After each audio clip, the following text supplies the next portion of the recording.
नमस्कार साथियों। पिछली वीडियो जो हमारी थी हार्ड लिंक और सॉफ्ट लिंक के बारे में, तो उसमें हमने एक टर्म देखी थी आई नोड। तो मैंने आपको बताया था कि जो हार्ड लिंक होती है उसका आई नोड सेम आई नोड होता है, और जबकि सॉफ्ट लिंक होती है, सिंबॉलिक लिंक होती है, उसका अलग अलग आई नोड होता है। तो आज हम इस वीडियो में यही डिस्कस करने वाले हैं कि आखिरकार ये आई नोड होता क्या है।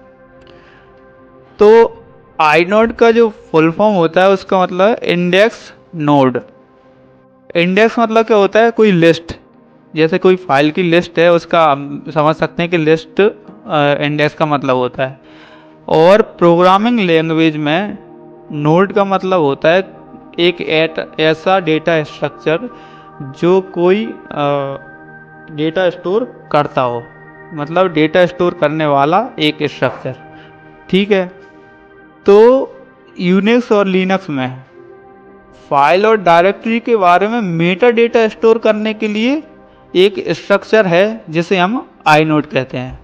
मैं फिर से अपने वर्ड्स रिपीट कर रहा हूँ, इसको बहुत अच्छे से समझें कि लिनक्स और यूनिक्स बेस्ड सिस्टम में फाइल्स और डायरेक्टरी के बारे में मेटा डेटा, मतलब उसके बारे में डेटा स्टोर करने वाला एक स्ट्रक्चर है। क्या है? आई नोड। ठीक है। अब हम ये सोचेंगे कि समझेंगे कि ये कौन कौन सा डेटा स्टोर करके रखता है। तो ये जो स्टोर करता है वो क्या है? फाइल का नाम, इस फाइल का साइज, फाइल कितनी बड़ी है ये बाइट्स में ये रखता है स्टोर करके, या फाइल के ओनर का नाम जैसे यूज़र आईडी, ग्रुप आईडी, ये सब स्टोर करके रखता है। इसके अलावा फाइल की परमिशंस, किसको रीड राइट एग्जीक्यूट को परमिशन है, तो ये सब स्टोर करता है। इसके अलावा टाइम स्टाम्प, फाइल कब क्रिएट की गई है, कब मॉडिफाई की गई है, कब एक्सेस की गई है, इसकी जानकारी रखता है। और यदि कोई हार्ड लिंक क्रिएट की गई हैं तो कितने लिंक इस फाइल के क्रिएट की गई हैं वो शो करता है। इसके अलावा डेटा ब्लॉक्स की जानकारी भी ये रखता है। आईनोड लिनक्स सिस्टम में बहुत बड़ा रोल प्ले करता है। ये सबसे इसकी महत्वपूर्ण बात जो है कि जब मान लीजिए कि कोई फाइल डिलीट हो जाती है हमसे गलती से, तो उसे रिकवर करने के काम भी आता है।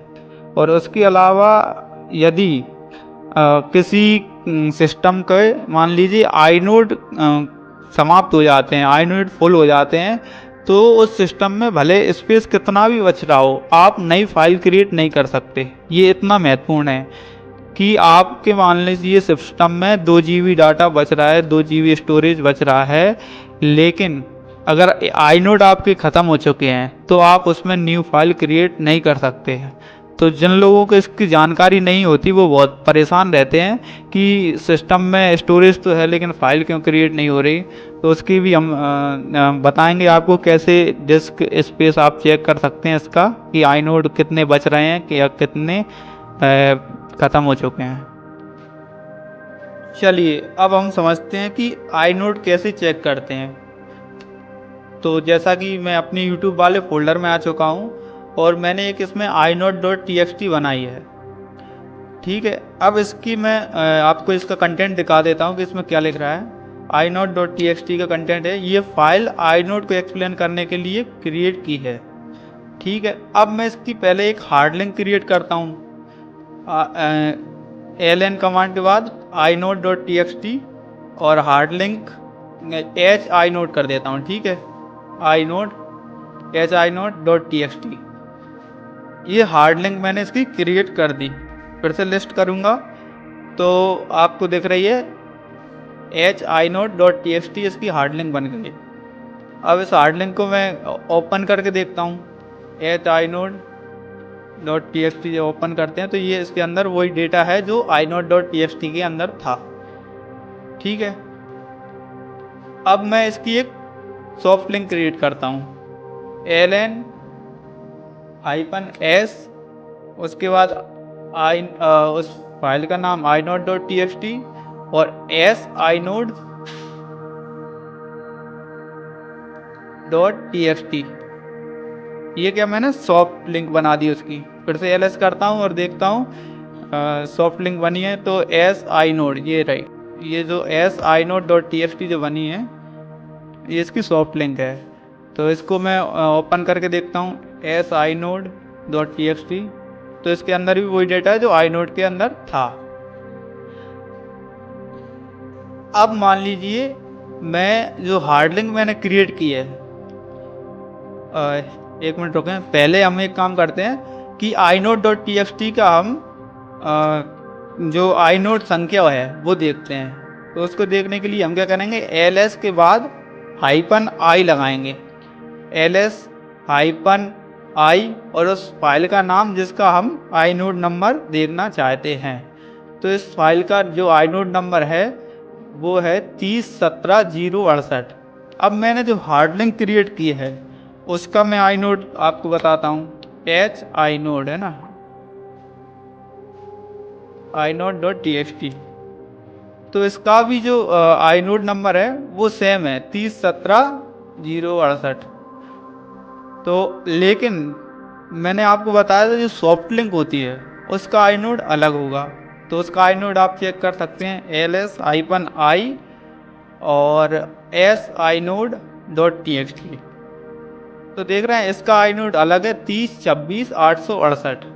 तो मैं आपको यही समझाना चाह रहा था कि जो हार्ड लिंक हम क्रिएट करते हैं तो सेम आई नोड रहता है, और जबकि जो सॉफ्ट लिंक हम क्रिएट करते हैं उसका आई नोड अलग अलग होता है। यदि आप और ज़्यादा इंटरेस्ट हैं आई नोड के बारे में जानने के लिए तो आप स्टेट कमांड के साथ में उस फाइल का नाम दे दें। जैसे कि मान लीजिए index dot T X T में देता हूँ inode dot T X T, तो उसके बारे में आपको और अधिक जानकारी मिल जाएगी। इसमें कौन कौन सी जानकारी मिलेगी, जैसा कि मैंने आपको बताया था, उसमें ये फाइल का नाम दिख रहा है आपको, ये फाइल का साइज दिख रहा है, इसके अलावा ये आई नोड संख्या जो हमने अभी चेक की थी वो दिख रही है। इसके अलावा इसकी परमिशन 644 है, और इसका जो यूज़र है जिसने ये क्रिएट की है वो अंशु है, और इसका ग्रुप आईडी ये है, मतलब नरेश ग्रुप से एसोसिएट है। इसके अलावा एक्सेस टाइम इसमें दिख रहा है, इसको 19 जुलाई 2025 को इसको एक्सेस किया गया है, मतलब आज के दिन जो मैंने एक्सेस की है वो ये टाइम शो हो रहा है 9:50 पर। ठीक है, इसके अलावा इसमें मॉडिफिकेशन कब किया है, तो मैंने अभी थोड़ी देर पहले इसको मॉडिफाई किया था, तो 19/7/25 के 9:48 पर इसका शो हो रहा है। इसके अलावा इसमें इसका जो मैंने जो फाइल जो क्रिएट की थी वो कब है, 17/7/2025। ये मैंने परसों ये फाइल क्रिएट की थी रात को 2100 बजे।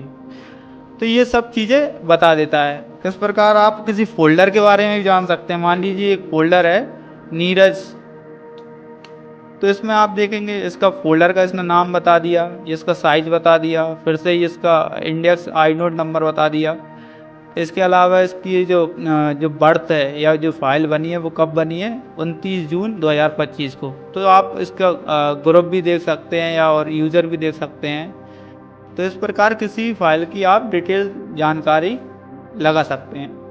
अब मैंने एक पॉइंट आपको बताया था कि यदि आई नोड समाप्त हो जाते हैं तो फाइल में यदि सिस्टम में भले हमारे पास स्टोरेज बचा हो फिर भी हम फाइल क्रिएट नहीं कर सकते। तो उसका आप ये देखना चाहें कि कितने आई नोड हमारे पास बचे हैं और कितने यूज हो चुके हैं, तो उसको देखने के लिए आपको df-i कमांड का यूज़ करना होता है। ये बहुत डिटेल में आपको जानकारी देता है, इसको मैं पढ़ना आप देख लीजिए। नॉर्मली मैं बता देता हूँ कि जो आई नोड टोटल आई नोड होते हैं वो यहाँ इस वाले में लिख रहे हैं -DEV -SDAL। आपके पास टोटल जो आई नोड हैं इतने हैं, और इतने हम इसमें यूज कर चुके हैं और इतने शेष बाकी हैं।